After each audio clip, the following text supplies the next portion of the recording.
শ্রী অনুপ লেখক। লেখক বলে কোনো পদবি কখনো শুনিনি তো। ঘটক হতে পারে, পাঠক হতে পারে, লেখক হতে দোষ কি? গুপ্ত, বোস বা চৌধুরী বললে তো বোঝা যাবে না আমি বিদ্যাজীবী, তাই লিখি লেখক। ও, তা নামের আগে একটা অত বড় শ্রী জুড়েছেন কেন? তারও কি কোনো একটা তাৎপর্য আছে নাকি? আছে বই কি, জীবনের কোনো জায়গায় তো আর স্ত্রী নেই, স্ত্রীটুকু টিকে আছে শুধু নামের আগে, তাই ওটা বড় করে লিখি আর জোর করে উচ্চারণ করি। বসতে বলবেন বলে তো মনে হচ্ছে না, বসতে পারি কি? ও ইয়েস, ও ইয়েস।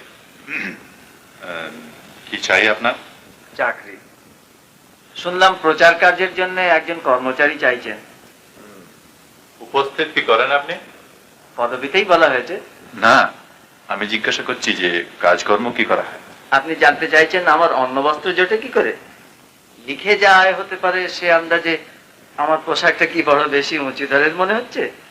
তা আমার ভাগ্য ভালো, এটা কিন্তু আমি বজায় রেখেছি, লিখে যা পাই তাই থেকেই।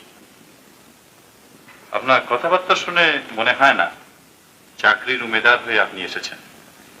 আপনি এসেছেন এমন একটা ভাব নিয়ে, হলে হলো না হলো নেই। তা কাজটা পেলে মন দিয়ে করবেন তো? তা করবো বই কি।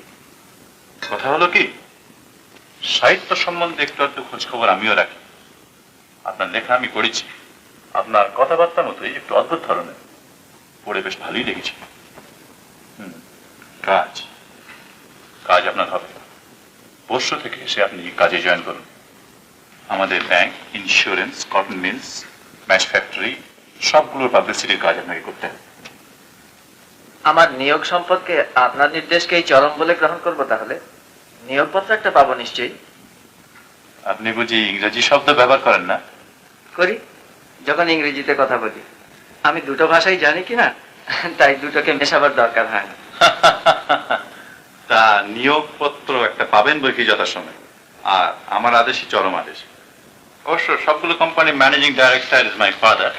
তিনি এখানে নেই, তাই আমাকে দেখাশোনা করতে হয়। Hello, yes. আমাদের ম্যাচ ফ্যাক্টরি থেকে ফোন করছে, আপনি কি কাল সাইট ইন্সপেকশনে যাবেন? কাল? Alright, after office hours. আপনি পরশু থেকে কাজে জয়েন করুন। That's all. আচ্ছা, নমস্কার।